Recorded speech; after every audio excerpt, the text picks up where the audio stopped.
OpenAI seems to have given their new GPT-5 model what I'm calling an emotional lobotomy. We'll get into exactly what that means. This is based on an article I just published in Fast Company that explores a new theory for why GPT-5 is so bad. And it is so bad. It's not a secret at this point that the model really fell flat with its launch. In fact, Sam Altman of OpenAI actually admitted that they, quote, totally screwed up with the launch of GPT-5.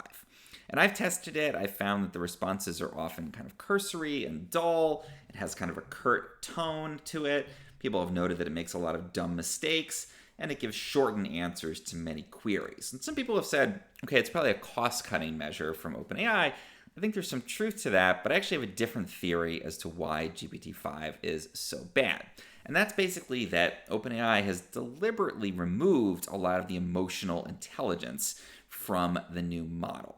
So why would they do that? Let's get into some of the details here. So let's go back in time a little bit to the GPT-4 model, which came out in 2023. And as soon as it came out, researchers started to realize it's very good at understanding human emotion. They actually tested it and found that sometimes it was better than human psychologists, for example, at understanding human emotion. Now, with the release of GPT 4.5 in February of 2025, OpenAI seemed to kind of lean into this. They actually cribbed a bunch of terms from the world of psychology and said the model had better EQ. It's a measure for emotional intelligence, kind of like IQ. They talked about how talking to it feels more natural. And they even, subtly dropped in a lot of these psychological terms in the model's release notes. So they seem to be really building on and leaning into this idea that this one, as well as the O3 model, which is built around GPT-4, basically leaning into the idea that these were great at emotional intelligence and understanding human emotion. But something changed, and there was a dark side to this aspect of the models.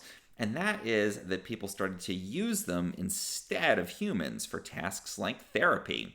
We started to see articles in pretty prominent publications like the New York Times basically talking about how people were finding companionship, treating these models as friends, even using them to help counsel patients.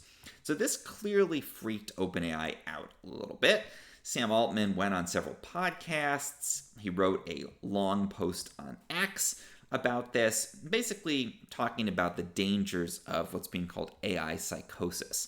The idea that these kinds of bots can actually kind of lead vulnerable people down a negative spiral, mental health spiral, by reinforcing delusional beliefs, for example.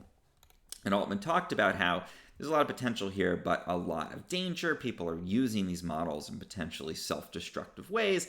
And as much as they value user freedom, they're worried about this. He said that it was unsettling. It made him uneasy, was the exact quote, and that it's bad when the models do this.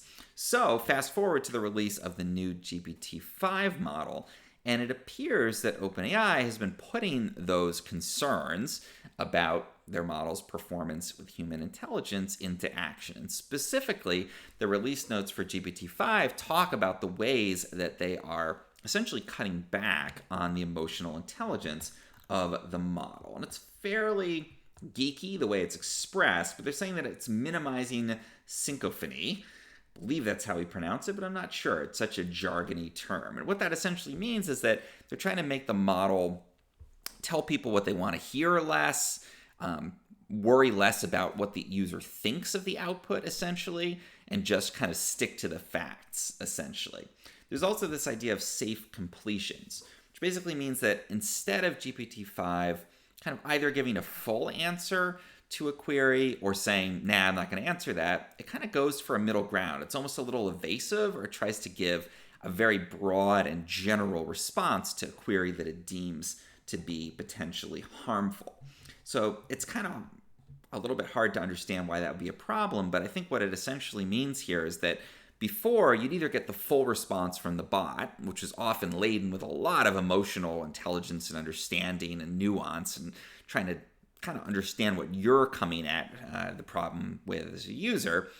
And what they've pivoted to is something where if there's a problem that where the query could be potentially harmful, instead of just giving you the full answer or saying, no, I'm not going to talk to you about that particular topic, it's just kind of saying something very general, very broad, and not cluing you into the fact that it has gone from the full response to this quote-unquote safe, broad, general type of response. So imagine asking a human a question that they didn't want to answer, and instead of them saying, nah, I'm not going to talk to you about that, them saying something like, well, that's a fascinating query. I'm glad you brought that question up. I think that that's something that we should explore in greater detail. It's just this sort of very general approach.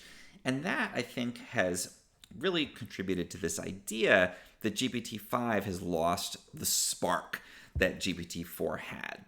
It's shorter answers, they're more to the fact, it's not thinking so much or caring so much about you as a person and your motivations and the reasons you might be asking a question.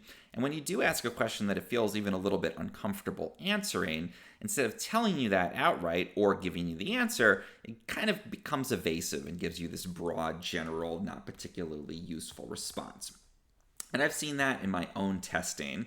Before, I would put in a query, like, write an article about something, write a research report about something, and I could watch the bot with GPT-4 and the O3 model actually kind of thinking in real time about, okay, who is this guy? What does he want? Why is he asking this question? How can I respond in a way that honors all of those things?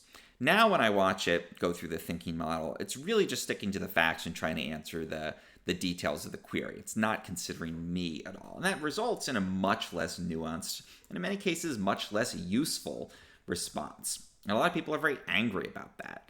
Some people feel they've lost a friend if they were treating the previous models almost like a confidant or somebody they were sharing things with.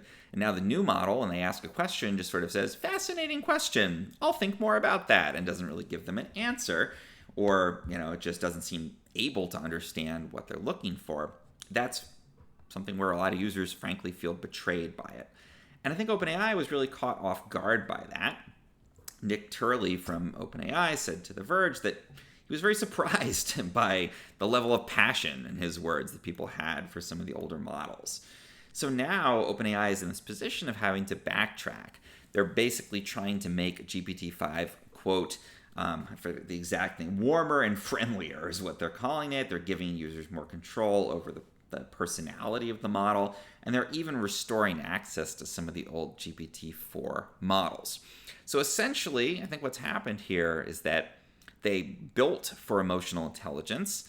As they started to see the potential for harm and a lot of these stories about people using the bot in ways they considered self-destructive, they got a little scared. And so with GPT-5, they dialed that emotional intelligence back to try to stop people from using the bot in these potentially harmful ways. They probably also wanted to avoid getting sued if somebody used it in these ways and ended up in trouble. But the problem is that a lot of the tasks people use this bot for, like writing or ideation, require emotional intelligence, understanding of human emotion, and the ability to communicate with a user in a way that's understanding and friendly and positive. And by taking out the ability for the bots to kind of go off the rails and encourage people's delusions, they seem to have inadvertently given this emotional lobotomy, taking out a lot of its emotional intelligence and understanding, and that degrades plenty of totally harmless tasks like understanding a user's intent when they ask for a research report and that kind of thing. So GPT-5 might perform fine on the kinds of metrics that OpenAI is using, like coding tests and that kind of thing, but clearly it's falling short when it comes to emotions. So what does this mean for the future? Well, it means they're probably going to have to work a lot harder to roll back some of those protections, to find more of that nuanced middle ground between avoiding harm to users, but still giving an actually useful response and giving users a bit more control over how the model is going to respond to them. And I think it goes deeper than warmer and friendlier.